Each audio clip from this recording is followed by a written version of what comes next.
You ask Tiger to solve. This deals with linear equations with one unknown. The final result is x equals 2.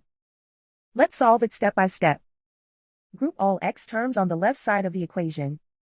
Subtract 7x from both sides. Group like terms. Simplify the arithmetic. Group like terms. Simplify the arithmetic. Group all constants on the right side of the equation. Add 5 to both sides. Simplify the arithmetic.